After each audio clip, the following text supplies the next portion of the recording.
Okay, what I'm about to show you is one of our favorite earthly pictures that God has given us to describe the concept of missional community.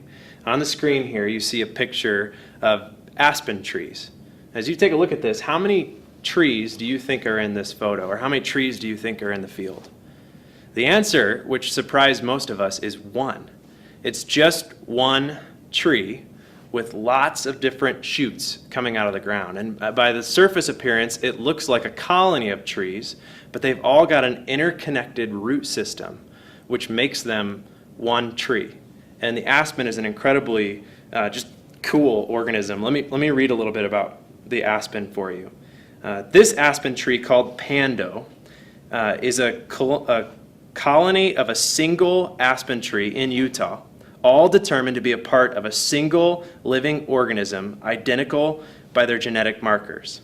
During intense fires, the organism is survived by its root system, and it shoots up new stems in the aftermath of each wildfire. How cool is that to think about as we compare it to our spiritual journey?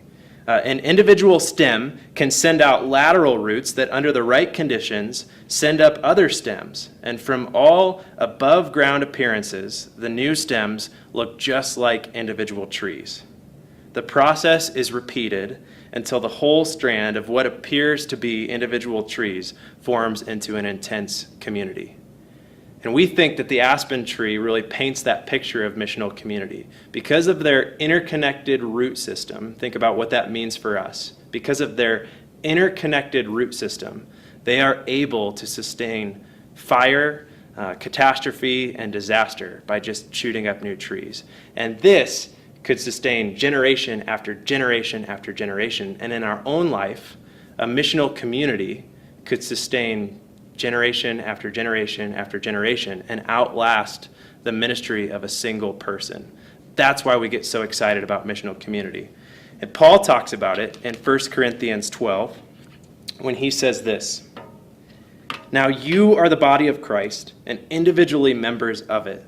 And God has appointed in the church first apostles, second prophets, third teachers, then miracles, then gifts of healing, helping, administrating, and various kinds of tongues. Are all apostles? Are all prophets? Are all teachers? Do all work miracles? Do all possess gifts of healing? Do all speak with tongues? Do all interpret? But earnestly desire the higher gifts."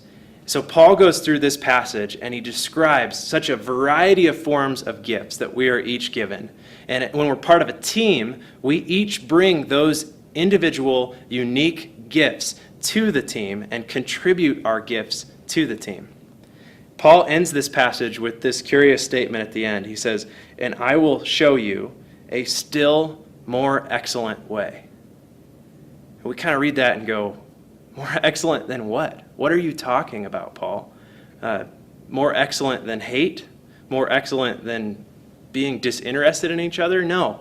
What Paul's talking about here, and he transitions to this in chapter 13 when he starts to talk about using these gifts in love, is that the most excellent way, the more excellent way that we could do ministry would be to bring our unique gifts that we've been given by the Father and bring them together in a team, using them together in a team. And that's the concept that we call missional community. And we think it's what Paul's talking about here when he describes the more excellent way to do ministry.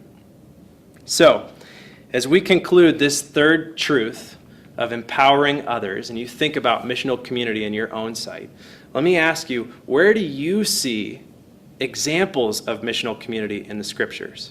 I think there are some obvious ones that you might come up with right away, but we'll be interested to see what you post below. Where do you see examples of missional community played out in the scriptures?